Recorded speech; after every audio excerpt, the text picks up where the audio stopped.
In the year 2028, one Big Mac will equal $1 million.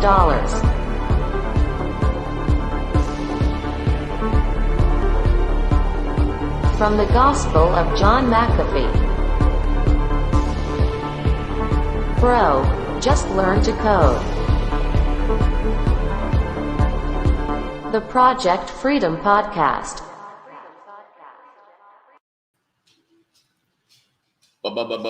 Boom. Hello, I'm Josh from Eat Live Program, and welcome to the Project Freedom Podcast, episode number 8, where we discuss anything and everything that has to do with sovereign individuality and being free. And tonight, guys, I have something very special for all of you. I have a gift. I have a gift from my Lord and Savior. Now, we'll talk about because he's our Lord and Savior here in a minute. But in order to accompany me on this journey, gentlemen and ladies, if you are watching, you all need to accept this first. Now, I have this here for you. Be very careful when you take this, okay? Very careful. This is the orange pill. Everyone, reach into your pocket. You should find one of these, okay? And I need everyone to take the orange pill before we deep dive into this episode tonight, all right? Bitcoin versus the Federal Reserve. I wonder how many people know about the Ponzi scheme that exists, such as the Federal Reserve. It's not a lot of public knowledge out there, right? Babe Honker, taking it now. Thank you, my friend. Yes, everybody, consume the orange pills. Let's all consume the orange pills before we get into this, all right? Somebody screen cap it. It's going to focus. This camera never wants to focus. Beautiful. There we go. There we go. So, the Federal Reserve versus Bitcoin. If you guys are keeping up with my Take the Orange Pill videos, which, by the way, I would like to redo those.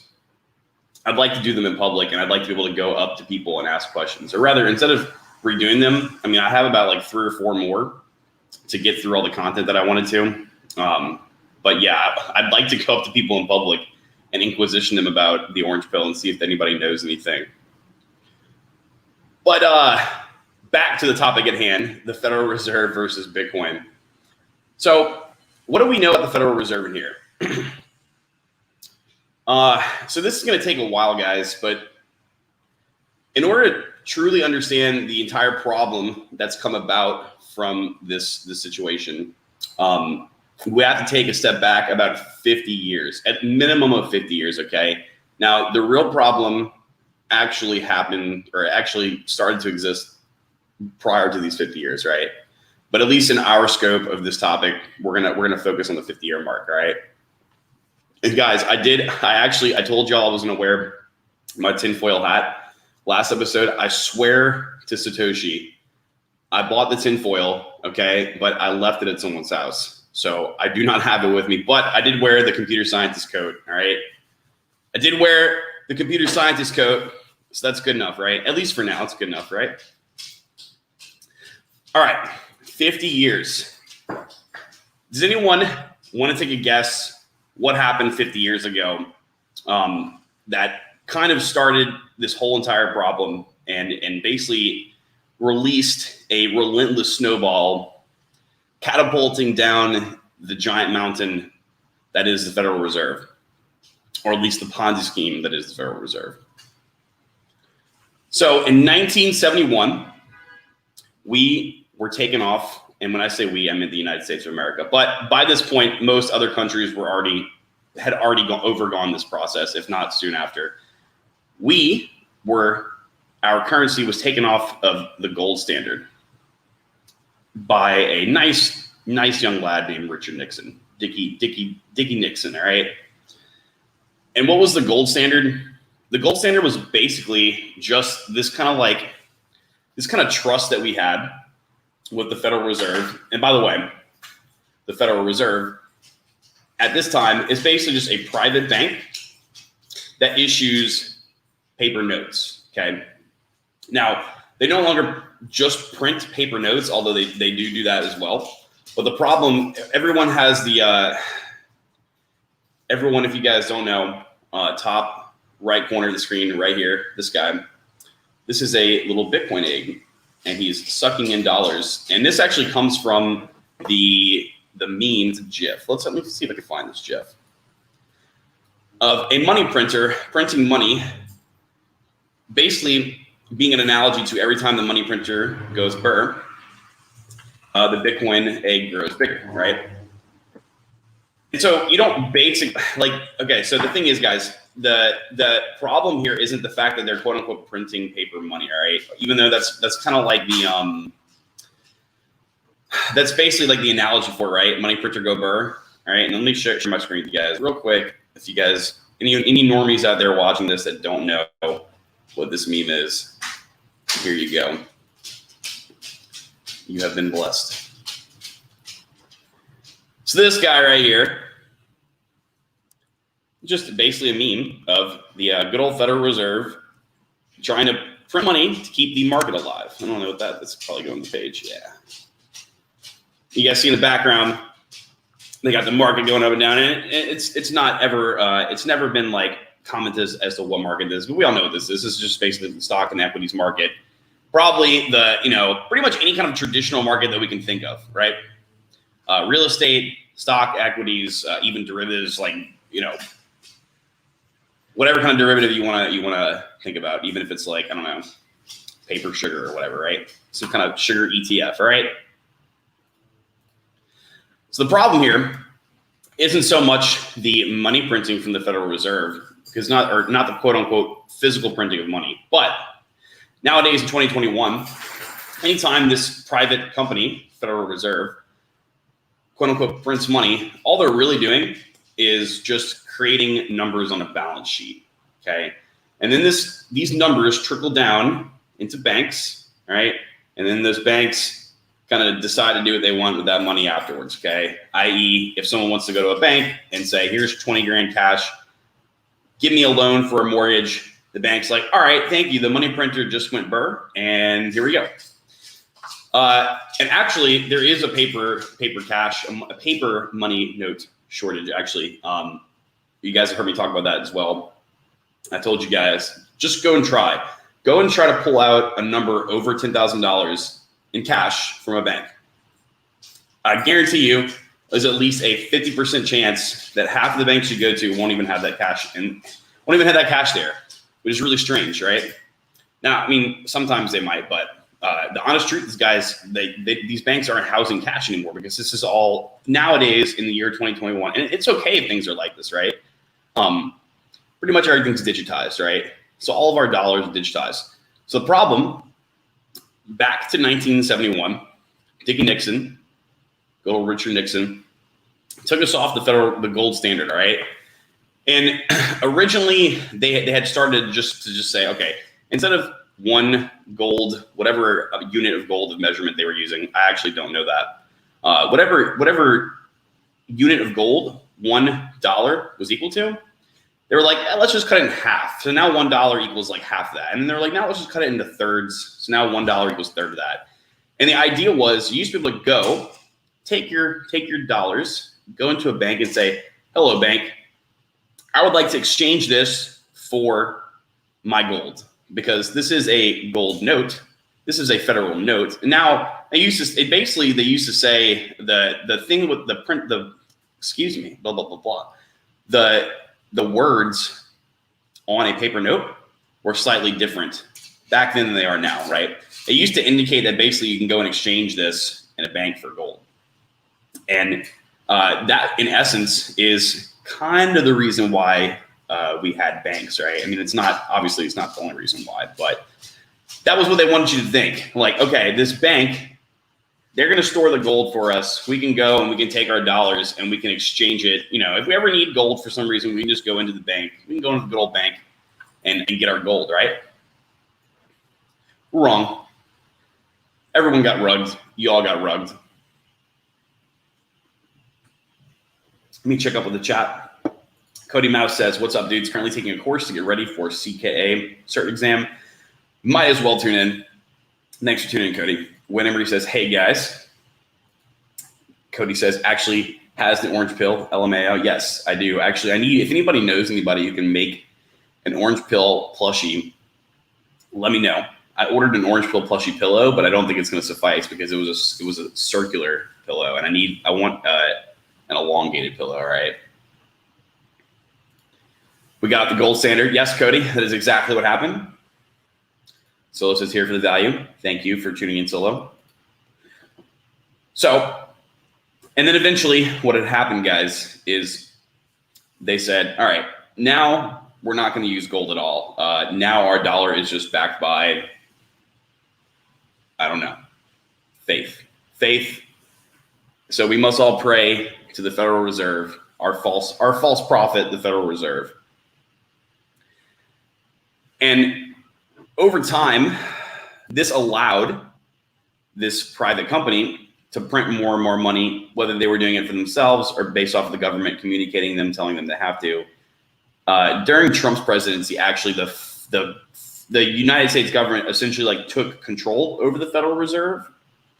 But it's still technically a privately owned company, or it's a private entity. I wouldn't call it a company per se. But the reason why the Fed couldn't, prior to the gold standard, couldn't just go and print a bunch of extra money, okay, was because it was supposed to be backed by gold. All right. And so what happens if you have something that is supposed to be backed by something physical, and then they just remove that rule and they say, all right, you don't have to do this anymore. You can just basically make as many notes as you want.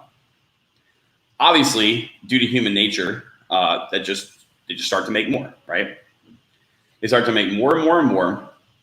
And over time, what happens is something that is more abundant becomes less valuable. It's just some basic law of nature, right? Supply and demand, okay? Very simple, not anything like crazy, right? Everyone catching on so far? Thank you guys for the patience. I had to sip my my nice high noon. I don't know if anyone's tried these. I think they're far superior to White Claws in my opinion. So back to the topic at hand. Yeah, that's exactly what they did. They started printing more money, right?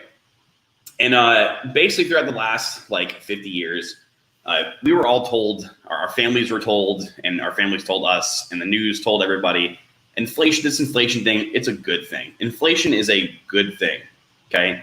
We're going to target, we do this on purpose. We're going to target an X amount of inflation rate per year, even though a majority of the time that was a lie. They said that they targeted a 1.5% inflation rate, and it really just ends up being like 2.5, right? It's like a whole 100x higher than what they really said it was. But why is this a problem? Right? Why, well, if, guys, we live in the technological age, right? Why can't we just have as many infinite dollars as possible, right? I mean, what's the problem with that? Well, the problem is when the Federal Reserve goes and prints these dollars, okay, not only does it devalue normal dollars, right? So if you go and look back at the value of the dollar over the last 50 years, and I actually didn't have that prepared tonight, but that's actually something good that we should bring up. So let's just see. I'm going to look for the exact picture that I'm thinking of. So let's just see. Dollar value year over year. Awful search query. Awful search query, but I bet we find it. Unless Google's going to be biased, then you know.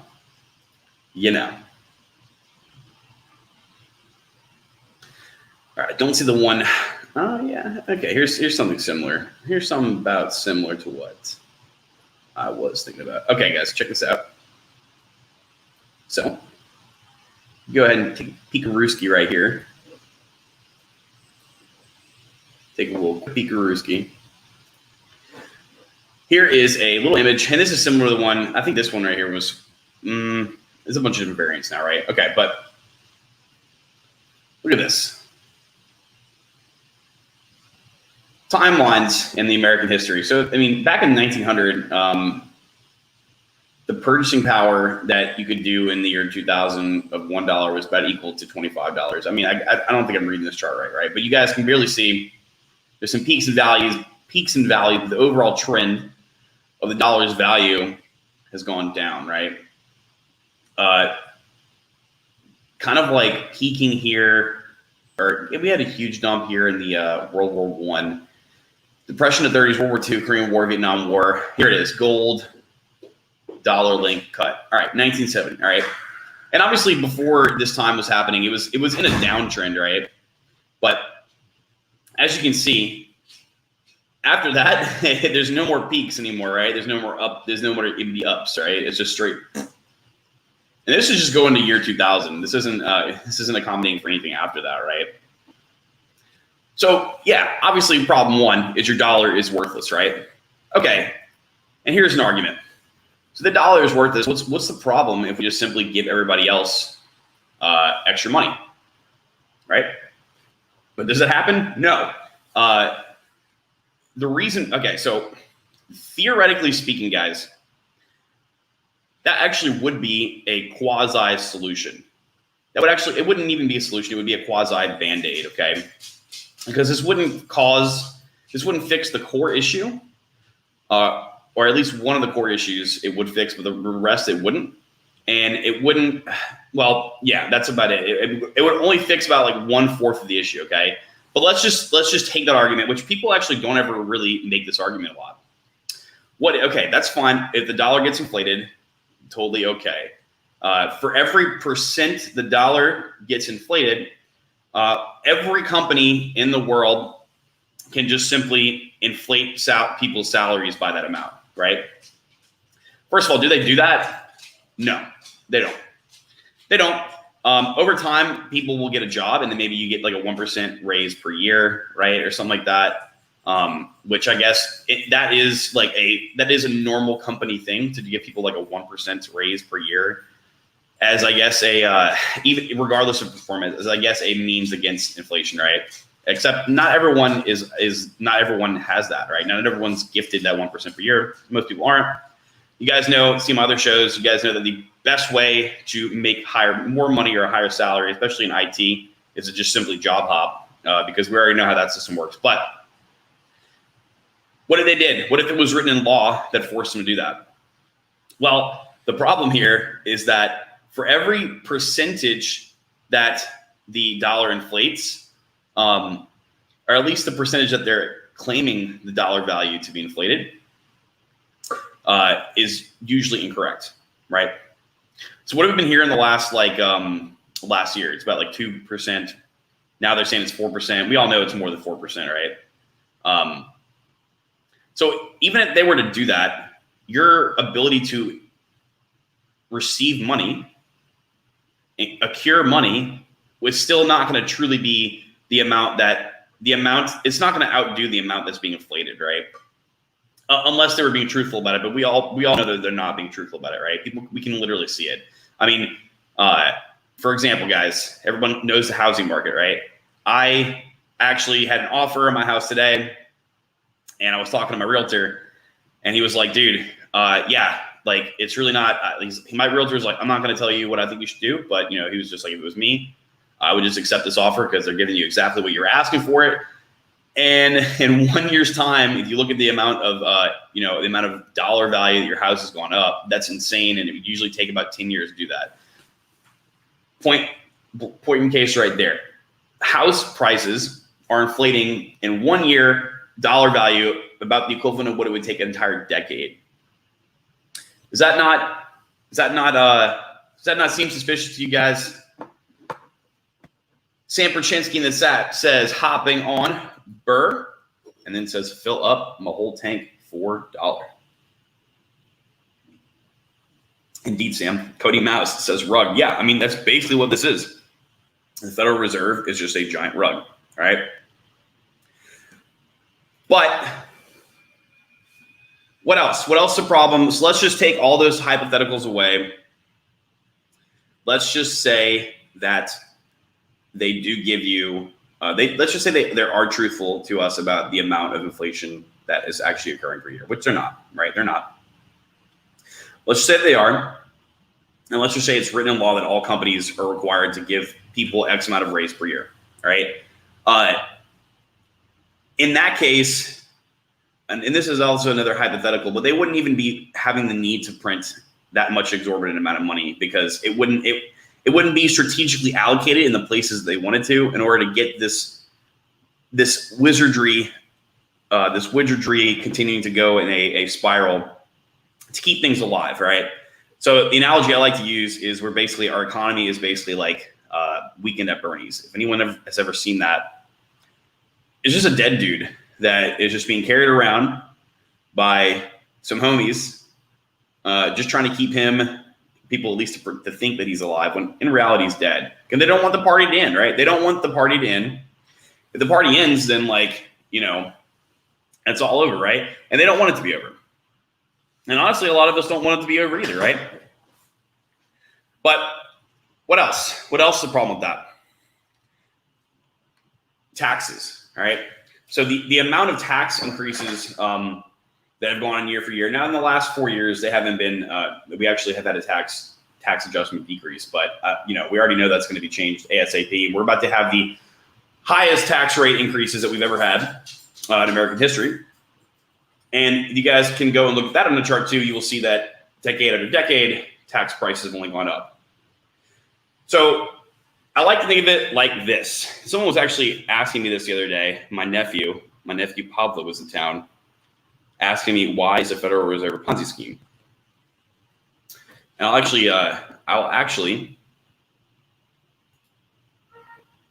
try to draw this out for you guys here. Okay. All right. Boom. Where is my whiteboard? Okay. As everyone's familiar with a Ponzi scheme, the people at the top basically benefit from the most, and they kind of like convince people at the bottom that they need to get into the Ponzi scheme, or else they'll lose their shot at the title, all right? Whatever. So I'll just put this F here for Fed. All right, this F is going to be the Federal Reserve. All right, and so you know what? Actually, we'll do this. We'll put the government right here. We got the big old G for the government. So what the government does is they're like, yo, Federal Reserve, we need you to fix some problems we got. You guys are going to have to print us X amount of dollars because we need to use it for X, Y, and Z. All right. The Federal Reserve is like, hey, we have to make it appear like we actually have things to back this dollar that we have, right? So, what can we do to that? Government's like, all right, here, we'll sell you this thing called a bond. All right. And it's just a piece of paper. It's just a piece of paper that says, hey, you person who owns this piece of paper, 10 years or 20 years or 30 years in the future, we'll give you the value of this paper plus like 3%. All right. So this is a $10 million bond, even though it's not, there's never a $10 million bond. You have to buy multiple of them. But government bond is basically what this is, right? It's the government creating a piece of paper and selling it to people, and it just supposed to have this intrinsic value. And the government's like, in the future, we'll pay you this back plus $5 extra, right? All right. Now the Federal Reserve is like, okay, this is an asset now. This is an asset. This piece of paper that the government made, this is an asset, okay? Now we're going to go burr. We're going to make the money go burr. Burr, all right? And the Fed prints money, all right? We'll put this down right here, okay? Even though there's little bankies in between here and in between here as well, but we'll just put this for people, all right? We'll just remove the banks from the entire equation right now. We'll just alleviate that and make it even more simple, okay? So here's the people, all right? And eventually, when the Federal Reserve prints money, it inevitably goes into people's pockets, right? Because people work, they have a job, They do things for money. All right, they get that cash. And then what do they have to do with that cash afterwards? They're like, oh, that's right, taxes. Here you go, government. Take the money back that you just created out of thin air with this piece of paper that you made right here. Okay?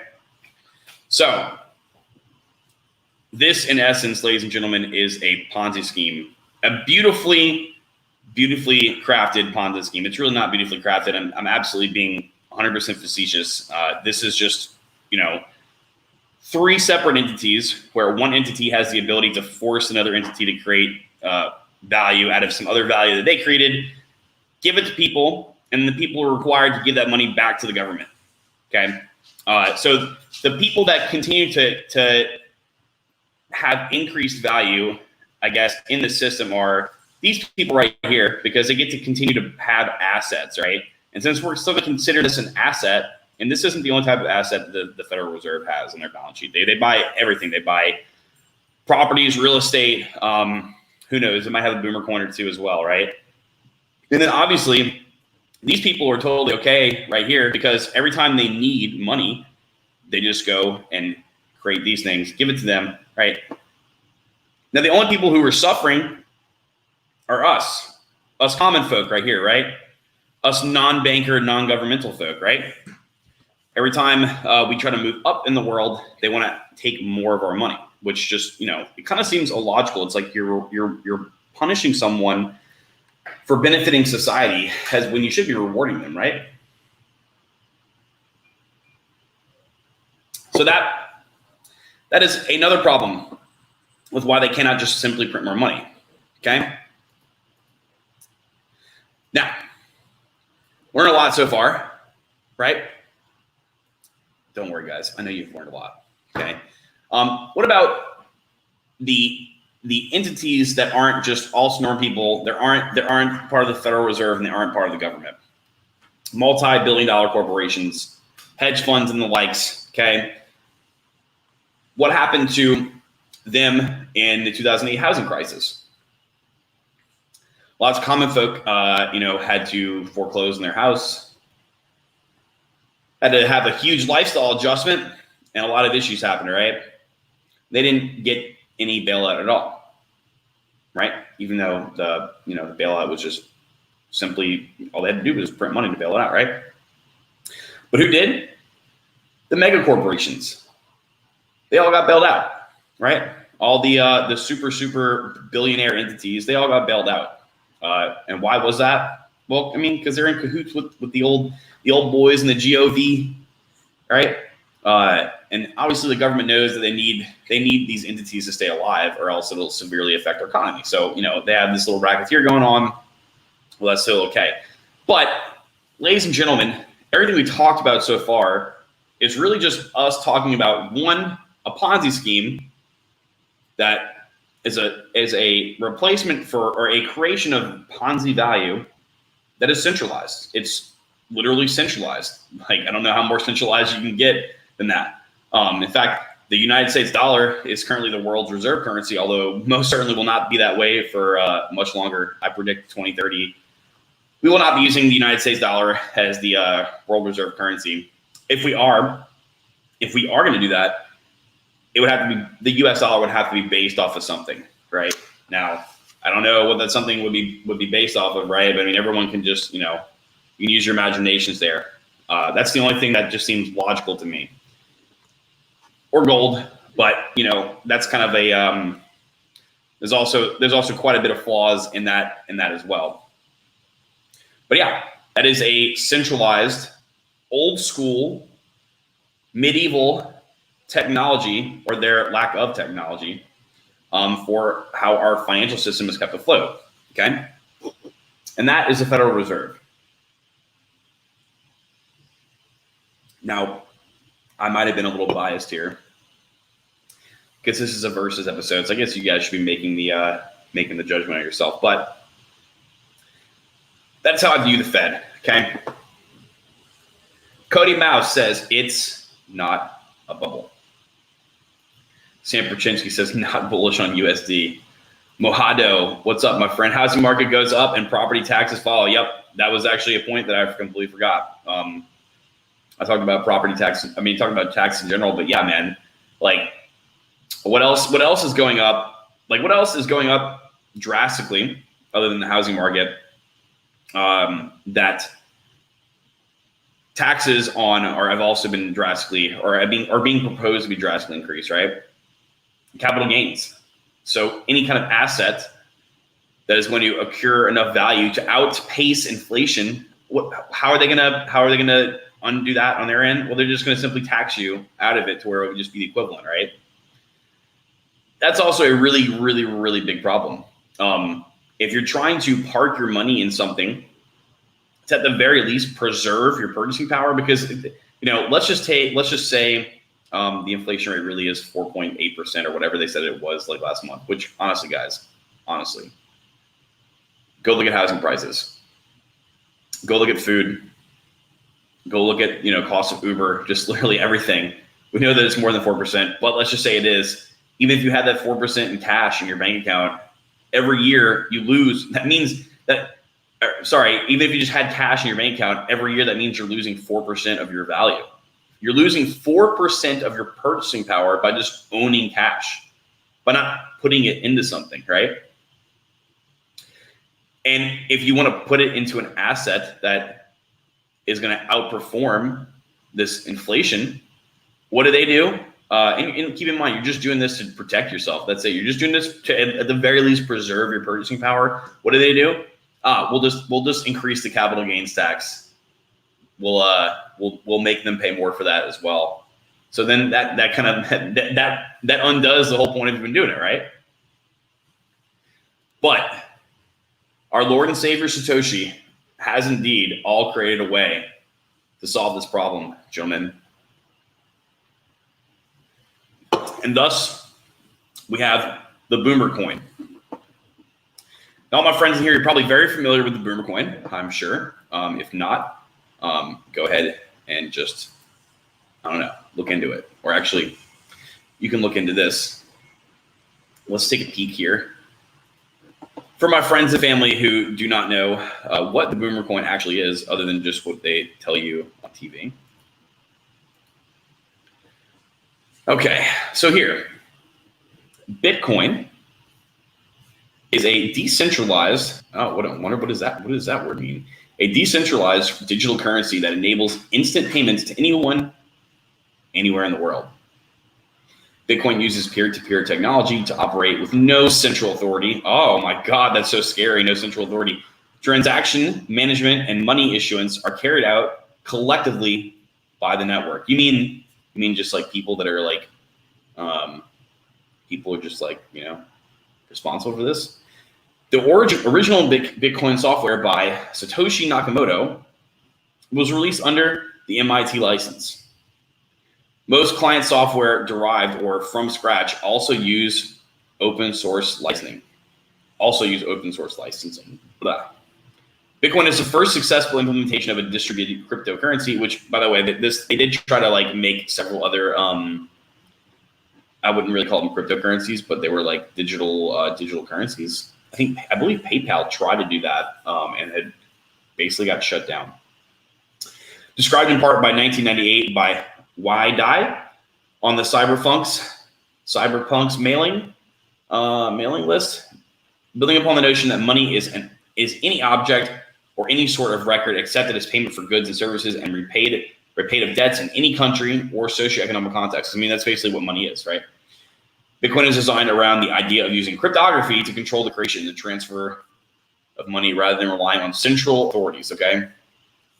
All right, so let's, and this is just Bitcoin Wikipedia. So if you want to go to bitcoin.it, let's talk about what Bitcoin transactions are. They're permissionless and borderless. They're anonymous, which, they're not 100% anonymous, but they will be soon. They're private when used with care. They're censorship resistant. Nobody's able to block or freeze a transaction of any amount.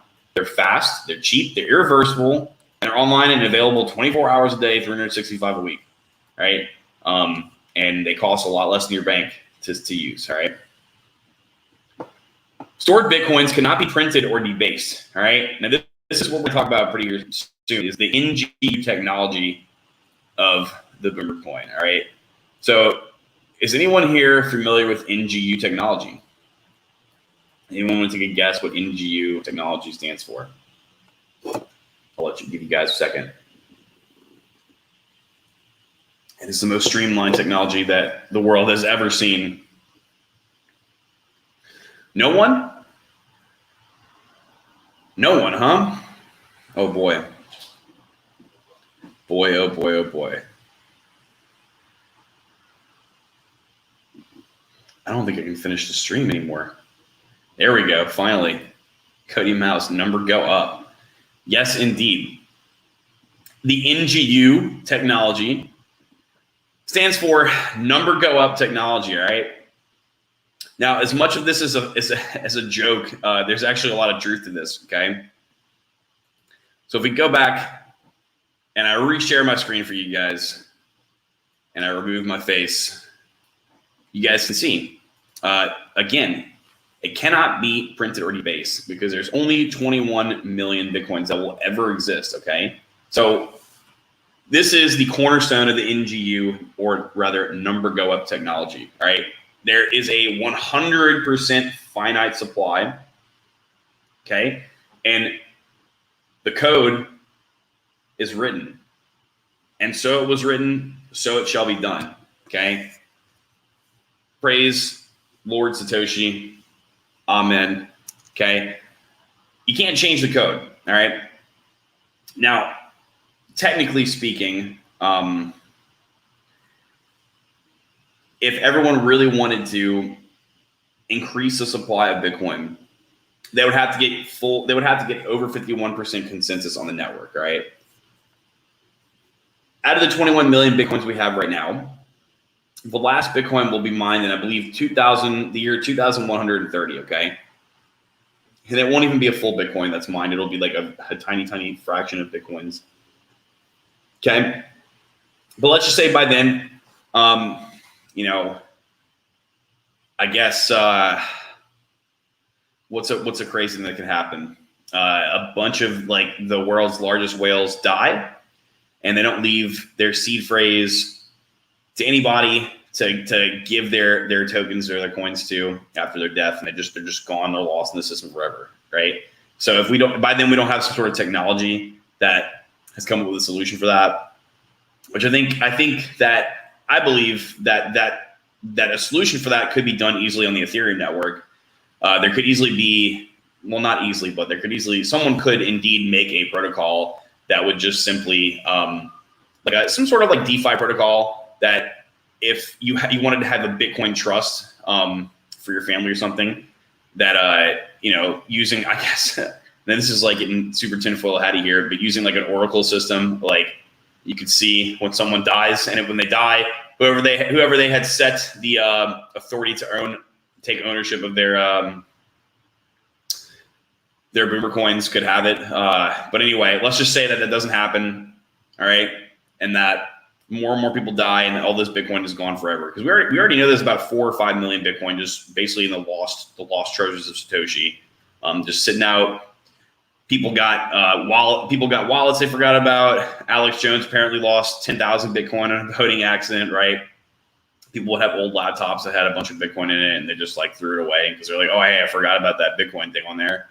Okay, let's just say that happens. Okay, then technically, if people weren't happy enough with the amount of Satoshis in circulation, because Bitcoin basically, truthfully, is infinitely divisible, at least divisible enough to be used as a currency. So like, if one Satoshi was equal to the value of $1 right now, I think we'd have plenty enough going around. But let's say that's not the case. Then, people could come to a consensus on the network and allow the code to be edited and changed so that they can create more, okay? But what would that require? That will require more than 51% of consensus, right? So that would mean that pretty much more than half of all mankind, because Bitcoin is decentralized, that will require more than half of all mankind to agree on this, okay? And at least the way that it is now, not in the future, and this might change, but Bitcoin is not only owned by government entities. There are governments that are mining, okay? But there are also a lot more people that aren't governments that are mining, okay? And I believe we had part of our own. I think we've had several state governments in the United States admit to having running mining rigs, right? Then you have huge mega corporations like MicroStrategies that are, mining and running their own nodes, running their own full nodes, helping to secure the network, partaking in the technology, not just because they want to buy this asset for a number go up, but because they believe in the actual use case of it, right? So if you would have to argue if they were going to change the code to allow more than 21 million to be existent, then it would be most likely for the greater good of humanity, because it would require more than 51% of humanity to agree on it, okay? So just like if people were to cast a vote for who is going to be their next presidential representative, right? Even though our voting system doesn't actually work like that in the United States, that's what it would require, okay? So part of NGU technology number 1, we have a finite supply of 21 million Boomer coins, right? Right, fellas?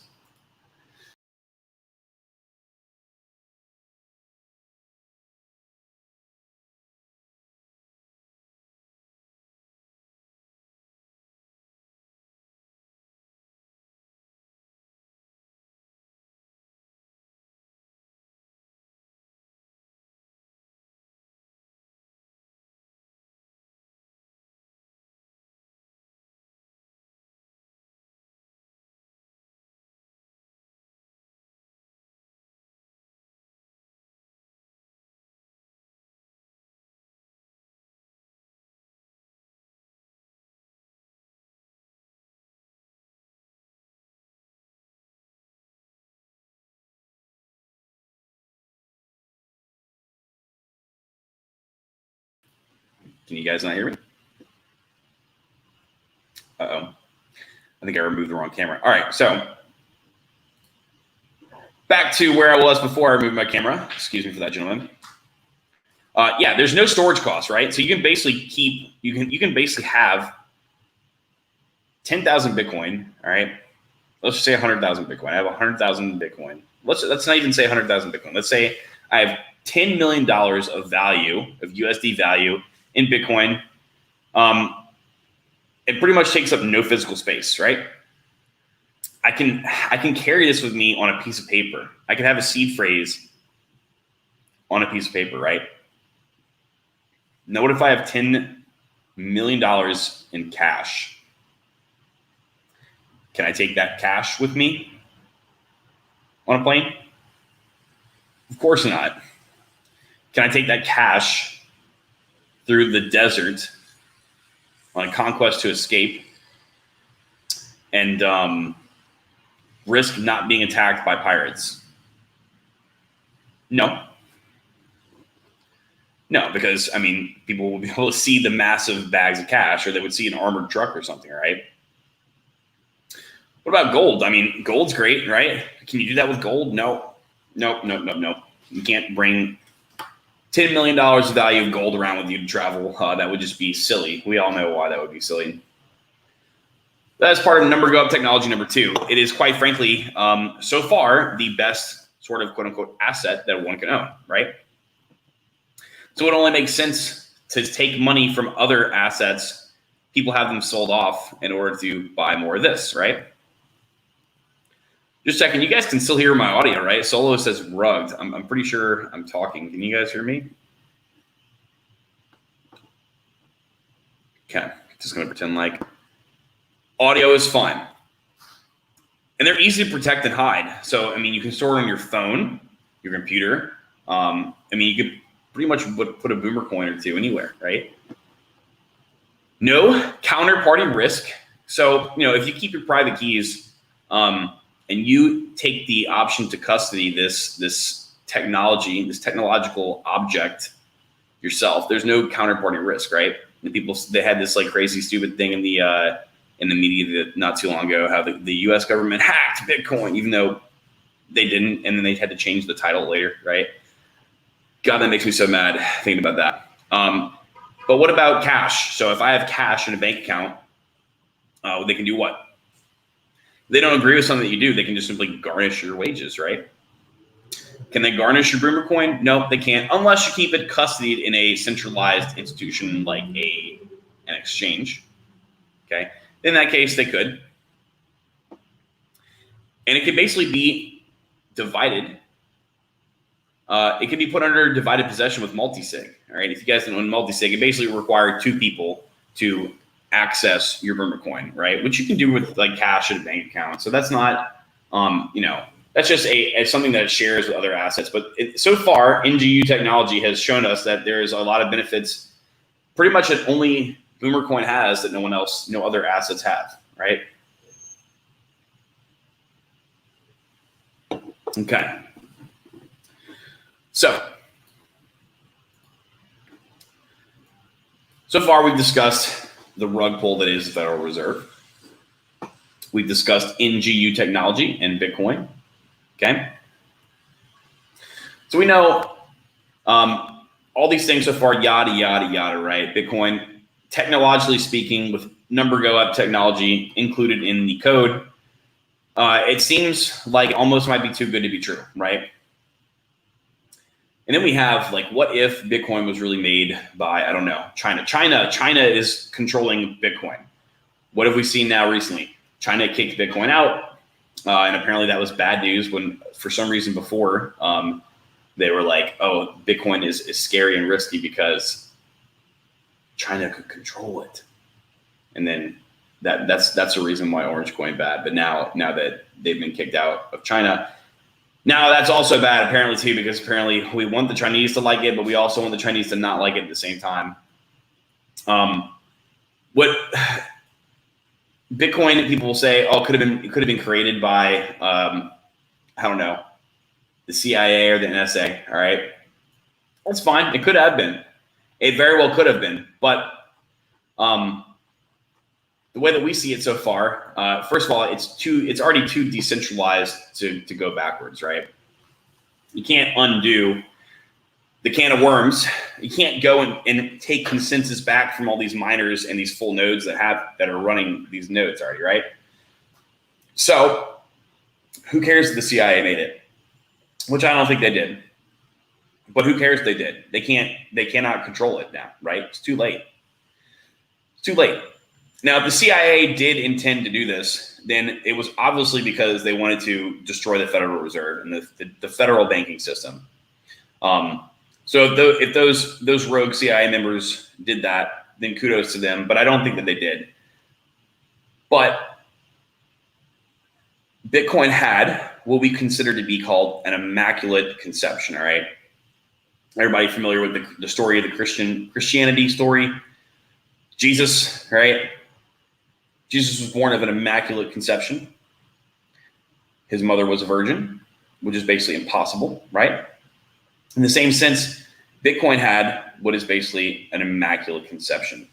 It was made by a person, entity, thing, or group. We don't really know the truth, though, right? Of what seemed to be, I like to believe it was a group of people, of what seemed to be very selfish, very humble people.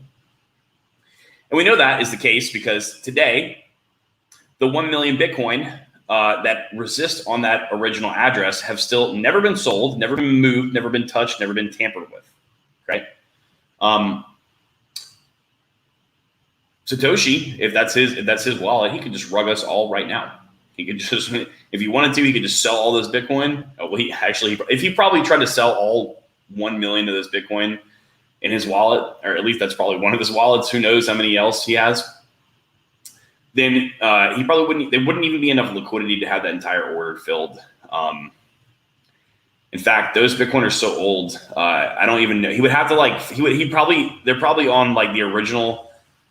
They're probably on the original private key protocol, and they would have to be like moved from like cold storage onto like an exchange that still supports both. And I don't even know that. Anyway, point being, guys, the creators are gone. Okay, they're not here anymore, and so they're not around here trying to sit around and control anything. So there is no central point of authority. The government or a government that dislikes Bitcoin can't just go, or anybody, any entity of power that could be a threat, can't just go and tapping on the cellar door of Satoshi because nobody knows the fuck this guy is, right? Apparently he's a Japanese guy in a cage, but he's gone, right? He's gone. He's moved on to more important projects, like he said in 2011. He's probably dead. Or it was probably not one person. It was probably an entity of people. It probably was the cypherpunks, right? Excuse me. Let me get caught up in the chat. Oh, Michael T. Michael says, yo, yo, senpai, yo, yo. Oh, Michael T. Michael. I'm watching at 5x speed. Antonio says, yo, Killos. What is up, Antonio? Oh, Michael T. Michael says, read the book, History of Central Banking. Is that a good book? Let me write that down. Let me go ahead and pull this little tabarooski over here. History of Central. All right, thank you. I will read that. I will read that to say. History of Central Banking and the enslavement of ... and the enslavement of mankind. Yep, seems like a good book, probably. Matt W, what up, boys? What's up, Matt? He says, then they aren't so bad after all. I think you're talking about the CIA people, what I was talking about. Antonio says, they do want everything globalized. This is a start. Hey, that is a good point, Antonio. Guys, the people out there who are like, Bitcoin's never going to be $100,000. I had a girl tell me today, looking me dead in the eyes, because I've told this girl to buy Bitcoin for the last, 9 months. I was like, all right, if you can't afford Bitcoin, if you don't feel cool enough to have just fractions of Bitcoin, just buy some Ethereum, and then you can use that Ethereum at the end of the year to acquire more Bitcoin. She's like, you're crazy. You think Bitcoin be 100,000 by the end of the year? And her foreign accent was like, you don't understand NGU technology, sweetheart. You just simply don't. But don't worry. You'll know. You'll see, and you'll know. Everyone, you guys see that street behind me right there? Everyone in this city, at least in my enclosed area, they will know when Bitcoin reaches $100,000 before anyone else. You know why? Because I will be outside with a megaphone, loud and clear for everybody to hear. I'll be trying to get some content for the show. Oso Chain says, remember to take your daily orange pills on vital financial health. Oso Chain, my friend, here you go. It is time. We must all consume our daily orange pill. Okay, we must all consume this. All praise to our Lord and Savior, Satoshi. Oh, Michael T. Michael says, question, any tips for someone learning Solidity? So Solidity is a really, really, it's a really rough language. And the only reason it's rough is because, one, it's new. And so, new languages that aren't extremely popular, because Solidity hasn't become popular really until, this year. They don't have a lot of documentation. They don't have a lot of people supporting it. I'll be quite honest with you, Michael T. Michaels. The documentation on Solidity is absolute shit.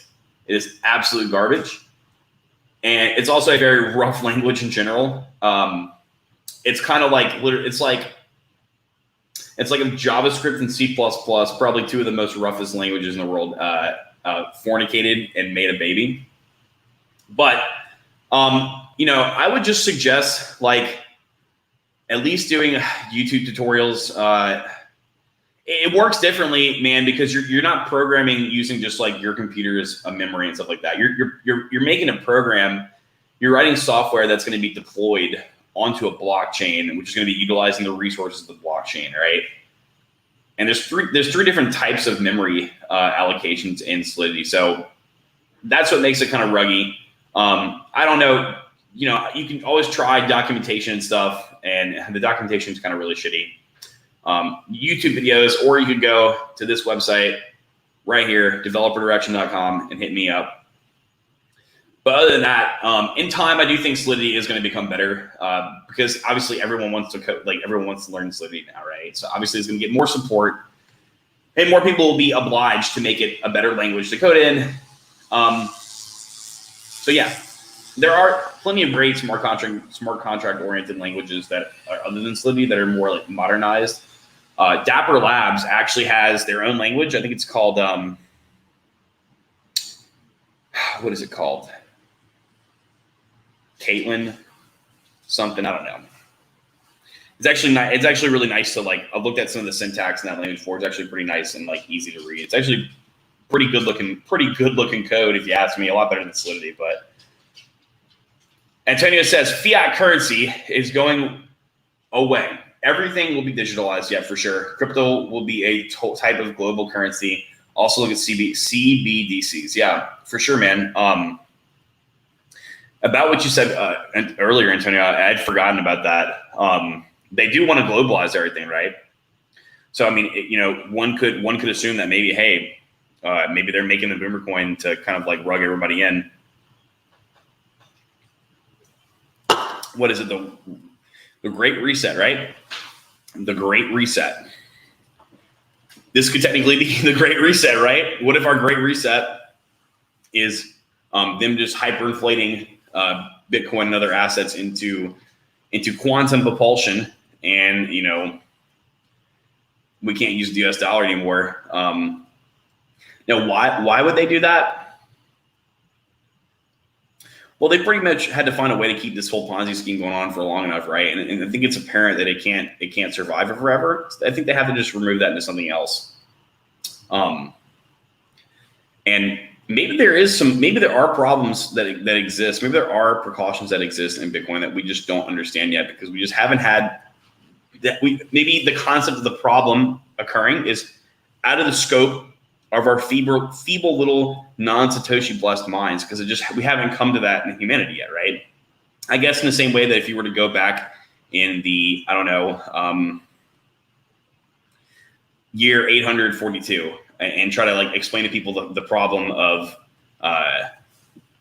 fiat currency being debased and inflated, they'd probably be like, huh? They wouldn't understand, right? So maybe there are problems, but it is as if let's just say, and I'm pretty sure, Antonio, you're talking about the theory that the CIA or some sort of like governmental agency created Bitcoin. Let's just say that is the case. It's pretty much as if they tried to create whatever technology had zero flaws in it that could replace this whole entire system, right? Because honestly, guys, there really are. I'm not just saying this because I'm a Boomer coin maximalist, all right? We are, again. You guys do want to take this here, right here, put it in your mouth. At approximately the first 15 minutes of waking every single day. I'm not a Boomer coin maximalist because I believe all these other systems need to exist. But I mean, it is apparent that there really is no like true blue off the rip flaw in this technology, right? Pretty much everything that's funny that they say is just like, that's not really true. That's over exaggerated. Other things really make more problems than that, right? So like the whole like, oh my God, Bitcoin is really bad for the environment. Yeah, I mean, okay, so is the central banking system. You think the central banking system doesn't use as much power as Boomer coin does? The mania of 100K will be interesting. Yes, it will. So Antonio says, my friend, whose brother is an analyst for the Federal Reserve, told me that they were talking about Stellar and XRP in their meetings. Well, yeah, I mean, that is what Stellar and XRP have been designed to do, right? Replace just like cross-border payments, right? A lot of hedge fund managers like XRP Ledger. For digital transfers, you can move money super fast and for a lot less energy. Yeah, I mean, you do the same thing with Cardano too, but the robustness of a proof of work network, proof of work, not proof of stake, cannot be matched with proof of stake. Okay. Now, what do I mean by that? In essence, okay, so proof of work. Point of this is all to be truly decentralized. XRP is not decentralized at all. Cardano is not decentralized at all. Okay. We actually did not Learn to Code Live. We did a Project Freedom podcast episode on, is Ethereum really decentralized? Ethereum is quote unquote decentralized, but Ethereum is probably the second most decentralized digital currency out there, digital asset, but it's still somewhat centralized, right? You guys know, I wouldn't say that it's not enough centralized enough to be a threat of it getting rugged, right? Because I believe that over time, Ethereum is going to continue to be more and more decentralized. In fact, I have done my duty to run an Ethereum node on my computer to make sure that that's the case. So if anyone else out there believes in that kind of stuff, you guys should be running nodes as well, right? But it's more centralized than Bitcoin, right? And even if because of proof of work, even if a country like China says, okay, so even if some central point of authority is like, all right, we want to ban Bitcoin, get the fuck out of here, all right? Those miners, because it's a proof of work, they can just pack up their shit and go elsewhere, right? And even if let's just say like they didn't let them pack up. Let's just say, I don't know, China like stole all their mining rigs. They could just buy new ones and go elsewhere, That's how robust proof of work really is. It's infallible and it is a benefit to part of the whole system staying decentralized. People don't really realize that proof of work is, even though it's more costly, guys. Yes, obviously, right? It's more costly. It requires more energy. It's a little bit slower if people can't wait 5 minutes for a payment to go through. It's a little bit more slower, right? But it is what is giving us that security, okay? And it don't just mean security on the network, because it does give us more security on the network as well. It gives us the security to know that this is a truly decentralized network, right? And that's why proof of work is robust. So yes, I mean, obviously, XRP was designed as a technology to basically, Antonio, XRP as a technology was designed to basically be like a fiat dollar, but digitally. The XRP, Ripple can't even say that XRP is decentralized, because it's not. I mean, it's not decentralized, right? So and all these places are always like, oh, we're gonna move to a more decentralized. We plan on seriously moving to a more decentralized manner, but like none of them have ever done that, right? So until that happens, until one of these these proof of work networks become at least as decentralized as Ethereum, because they have to at least, like Cardano is talking about, Charles Hoskin keeps talking about how awful Ethereum is and how awful everything is, but the dude hasn't first of all, there's no code on Cardano yet. Apparently there's some on the test net, but I mean, I certainly haven't looked, because quite frankly, I just don't give a fuck. But it's probably more Cardano is probably more centralized than XRP. So the reason why this was all done in the first place was to have something decentralized, right? So that's why it can't compete with Bitcoin. That's why it's not the same thing. Its use case is not the same. And I would say that Bitcoin's use case is not to be a payment. I would say Bitcoin's use case is probably not best served as a digital payment processing network, right? And I think, I think that's apparent, but does that mean that could change? Of course that could change, but it just, to me, that would also be the equivalent of I don't know, again, bartering with gold. I guess, it would work, right? But in my mind, if there's other things, if gold exists, okay, and then we have something less valuable that exists, like a dollar, like a dollar bill, and I need to go to the store and buy groceries, and I own both gold and a dollar bill, right? One is substantially more valuable to me than the other, and I want to go purchase something with either or of these assets. I'm not going to go and give up freely my more valuable asset of gold, right? I'm going to, obviously, I want to, want my dollars, right? I want to use my dollars instead of my gold because I don't want to have to give it up, right? So Solo says, I wonder if it gets to the point where Biden gets on TV and talks negatively about crypto. Dude, man, I mean, we already have like all the other politicians talking bad about it, right? Liz Warren talking about boomer coin bad, yada, yada, yada. You know, the building collapse in Florida, Biden wants to call for an investigation on it. I bet they like blame it on Bitcoin somehow, right? It's the China hackers trying to get Bitcoin. Antonio, question is, how long will the governments allow DeFi to continue before they come out with approved digital assets? Yeah, it's another thing too. I think, you know, since I believe that Ethereum is still too decentralized. It's decentralized enough to where the government can't just like shut it down, right? At least not overnight. There would have to be some significant warnings before that would be taking place, and they would have to go through a lot of different places.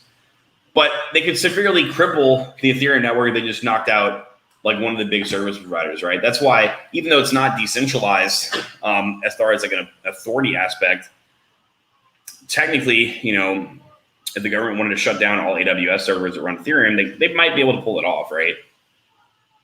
So yeah, who knows, man? Who knows about that? But finally, guys, my final piece of advice, and it's not really a part of NGU technology, okay? Or rather, if people are in here late, number go up technology. It's just the overall adoption of Bitcoin, right? I mean, it literally is having international adoption. Like if you guys go and see Bitcoin and Ethereum more so than anything lately, right? Because if you go to a Bitcoin ATM, you can also most likely buy Ethereum there as well. But there's no XRP, there's no Cardano in these ATMs. Even like countries aren't accepting even Ethereum. Like El Salvador is one of the first, and I believe probably be a large few countries to do this. But like they're supposed to, they've declared Bitcoin, or at least not all cryptocurrency, but Bitcoin to be legal tender, right? So that's pretty fucking huge, right? And we have you guys, even the Louisiana state government wrote on a paper why they think Satoshi Nakamoto is a great person and how they believe in, whatever. Guys, honestly, the reason why all this is happening is because everyone knows there's a problem with this system. And the truth is, the only real way out of the system right now is Bitcoin, right? That doesn't mean that other cryptocurrency, and I'm not trying to say other cryptocurrencies aren't valuable and you shouldn't be putting money in other cryptocurrencies. You most certainly should. If you guys were in the Charlie from Cultivate Crypto and Miguel from Dollar Cost Crypto's crypto mindset webinars last night, you guys know why behind the doors we were all talking about, Ethereum. Like, what's a great reason to buy X amount of Ethereum this year?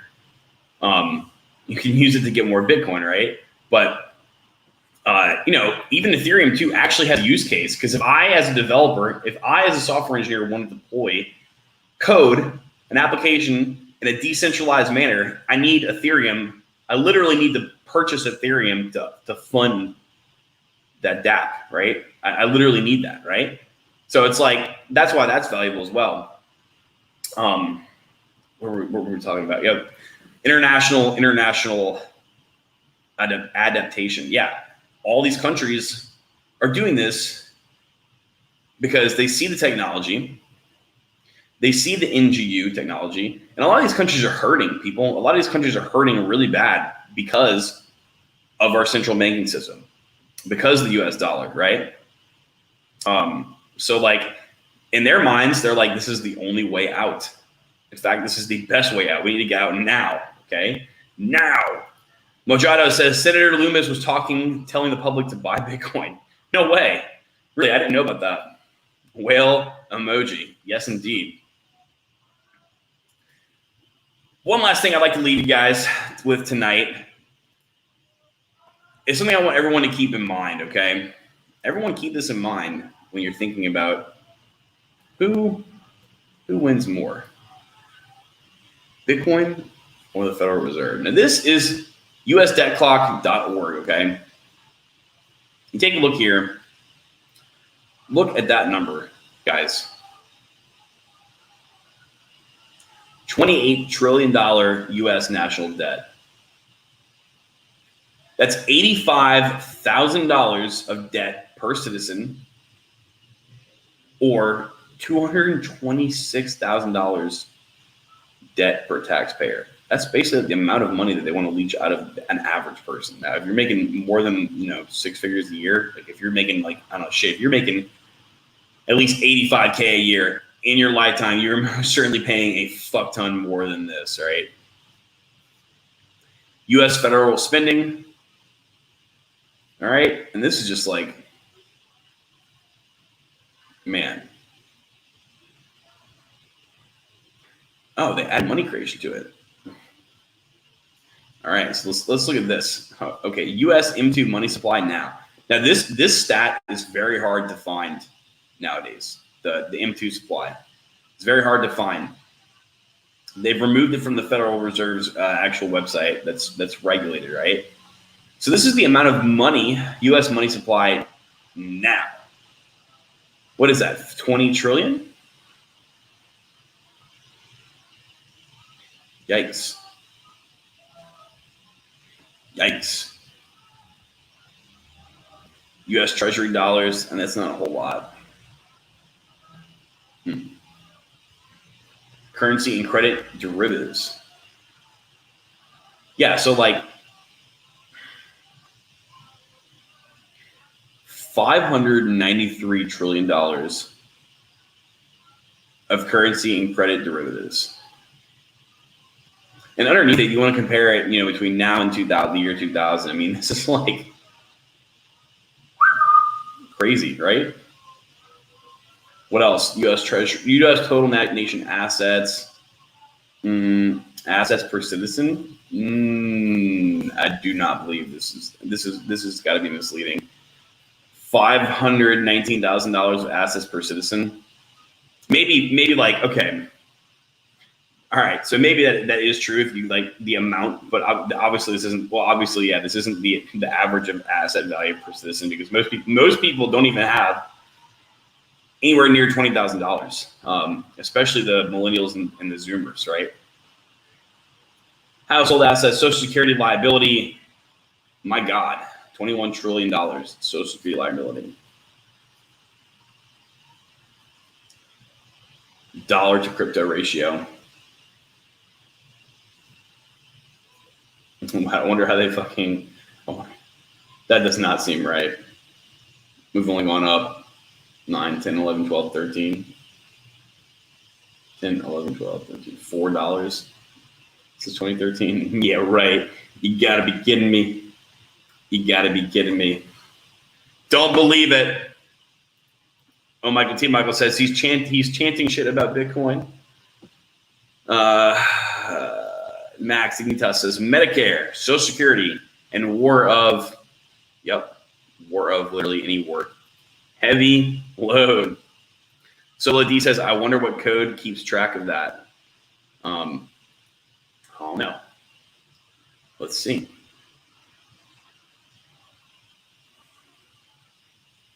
Let us see. Can we see that?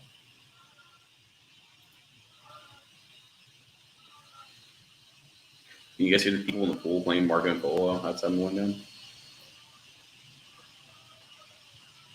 Probably some API or something. So I don't know if I want to look through all that right now.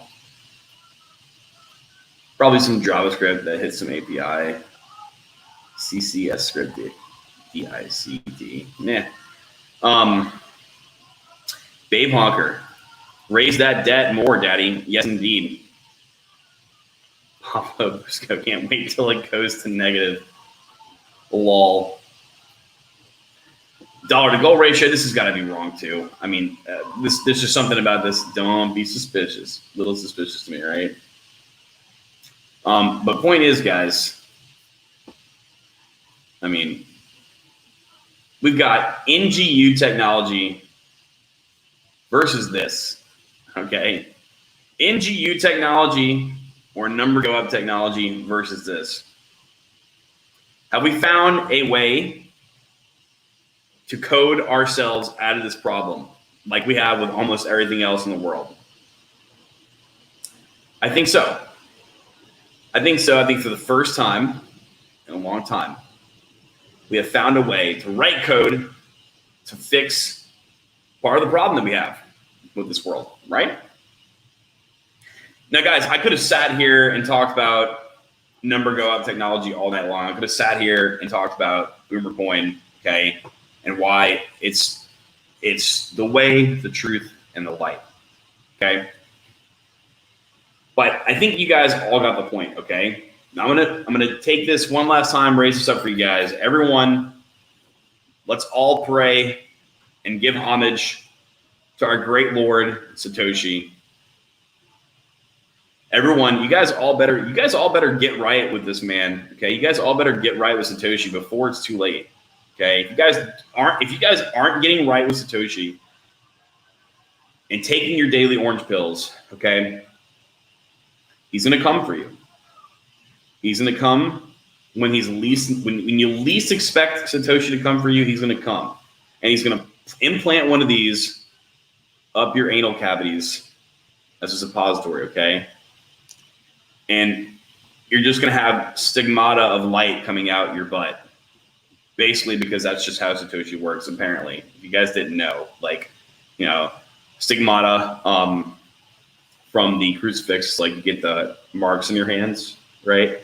You get blood on your hands. So apparently, if you guys didn't know, Satoshi stigmata is just light. Light just permeates from you wherever you were touched in life by the central banking system. So basically, all of us should be glowing 24/7 if we all get right with Satoshi, okay? Anal stigmata, eh? Real inflation numbers, shadow stats, alternative. Yeah, I don't know. I can't click that link, but we can check it out. You check it out some other time. Max Signita says orange pills are scientifically proven to reduce blood pressure and improve your libido. Yes, indeed. Yes, indeed. Show me on the doll when the Federal Reserve touched you. Ha ha! Oh man, that was a good one, Max. I appreciate that. Okay, guys, listen. Listen, okay? Oh, everyone learned from this tonight, all right? I do need to finish my Take the Orange Pill stupid video series. But the first three were like, I was just starting to get into my YouTube groove again. And they really weren't that great. But besides that, the quality I don't care so much about is the information. I wanted to be able to go out into the streets of mankind and harass people about the orange coin and the orange pill, all right? So we're definitely going to be continuing this topic for sure in the future. I think the winner is clear here tonight. I believe that the orange coin, the Boomer coin, has indeed destroyed the Federal Reserve in this debate. I just think that's uncanny. Okay. Thank the developers. Thanks Satoshi Nakamoto. And thank yourselves, guys, if you are getting right with Satoshi and taking your daily orange pills every day. That is all I got for you guys. Pablo, I see your comment. I will be over there shortly. God bless. May Satoshi be with you all. In the name of the Father, and of the Son, and of the Holy Satoshi. Amen. Good night, guys. We'll see you guys on Friday.